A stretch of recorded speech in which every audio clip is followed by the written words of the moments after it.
Assalamualaikum warahmatullahi wabarakatuh dan selamat pagi untuk anak-anak ibu semuanya. Nah, untuk kali ini materinya ibu akan membahas mengenai vektor.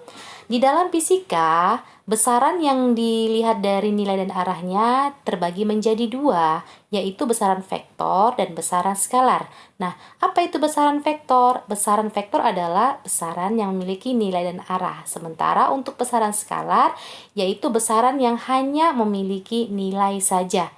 Adapun contoh untuk besaran vektor itu sendiri, yaitu bisa perpindahan, kecepatan, percepatan, impuls, dan momentum. Sedangkan cara untuk menuliskan notasi vektor dapat dituliskan dengan dua cara. Yang pertama yaitu dengan menuliskan huruf kapital atau huruf besar yang di atasnya diberi tanda arah panah. Dan yang kedua yaitu dengan cara menuliskan huruf kapital atau huruf besar yang ditebalkan. Selanjutnya, di sini ibu akan mengajarkan cara menggambar vektor. Vektor dapat digambarkan dengan sebuah anak panah, yang mana arah panah dapat menunjukkan arah vektor, sementara panjang daripada panah tersebut menunjukkan besar vektor. Berarti di sini kalau dia arah panah itu ke kanan, maka nilai vektor tersebut adalah positif, dan sebaliknya kalau dia ke kiri, maka arah vektor tersebut adalah negatif. Untuk selanjutnya, kita akan membahas mengenai penjumlahan vektor. Penjumlahan vektor itu sendiri dibagi menjadi tiga, yaitu dengan cara menggambar, yang kedua itu dengan cara matematis, dan yang terakhir itu dengan cara grafis atau menguraikan vektor itu sendiri. Nah, langsung aja. Untuk menjumlahkan vektor dengan cara menggambar itu dapat dilakukan dengan cara pertama yaitu dengan poligon, yang kedua itu dengan cara jajar genjang. Nah, untuk cara yang poligon itu syaratnya adalah ujung vektor yang pertama ketemu dengan pangkal vektor yang kedua dan seterusnya. Nah, perhatikan di sini gambar, di sini ada vektor A, ini vektor B, ini vektor C. Ini saya anggap adalah pangkal, ini adalah ujung dan seterusnya.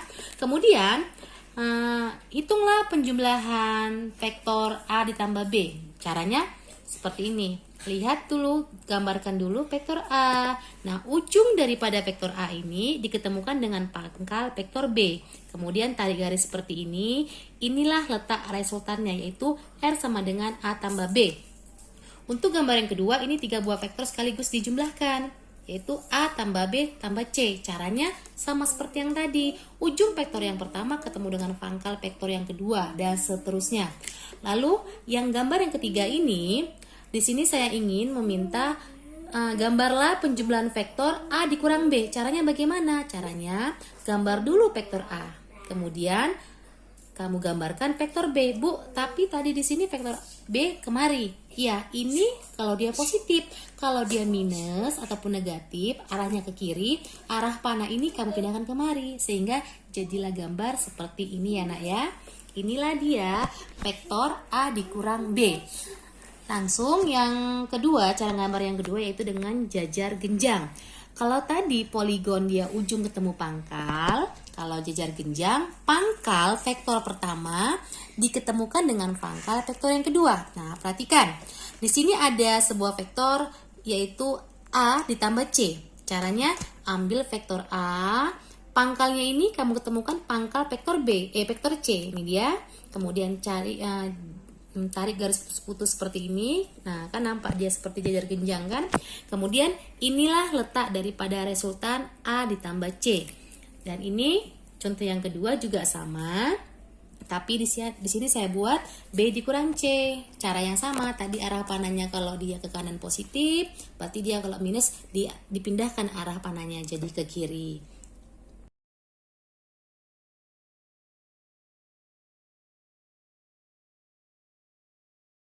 Untuk penjumlahan vektor yang kedua yaitu dengan cara matematis, yaitu dapat dituliskan dengan rumus ataupun persamaan R sama dengan akar F1 kuadrat tambah F2 kuadrat tambah 2F1 kali F2 dikali cos theta.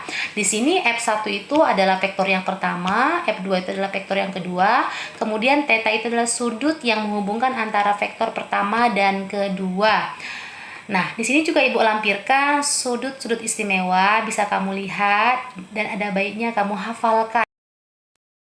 Agar anak-anak Ibu lebih paham lagi mengenai penjumlahan vektor secara matematis, di sini akan Ibu berikan contoh.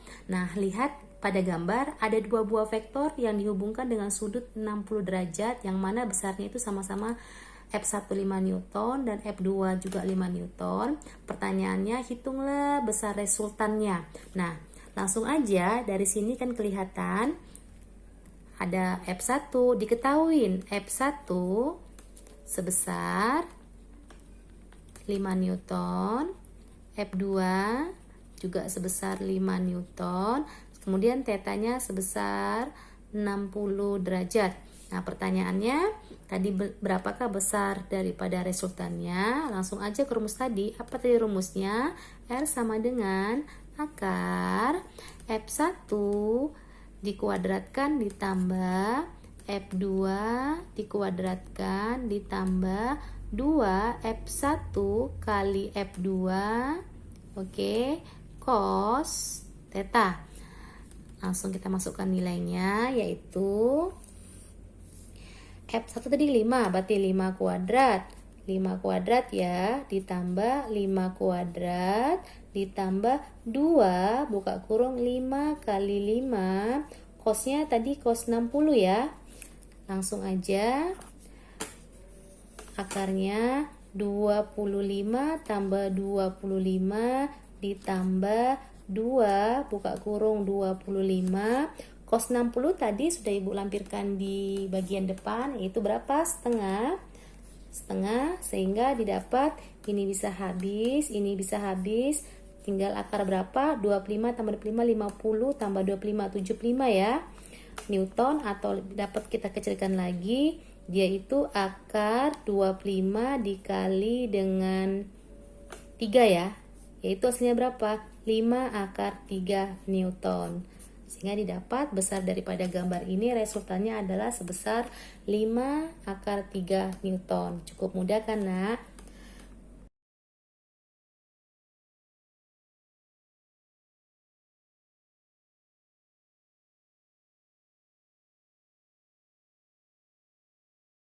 Nah, untuk bagian yang ketiga yaitu penjumlahan vektor melalui grafis atau sering disebut dengan menguraikan vektor.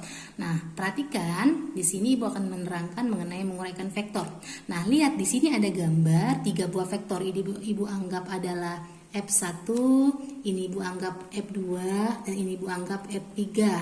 Di sini ada 3 buah vektor yang dihapit oleh sudut ya. Nah, di sini kata kuncinya supaya kamu gampang, setiap yang dihapit oleh sudut itu harus dikalikan dengan cos. Berarti kalau yang tidak dihapit dengan sudut tidak dikalikan dengan cos tapi dikalikan dengan sin. Nah, sekarang langsung aja kita uraikan untuk vektor yang pertama. Caranya tarik garis seperti ini, garis putus seperti ini.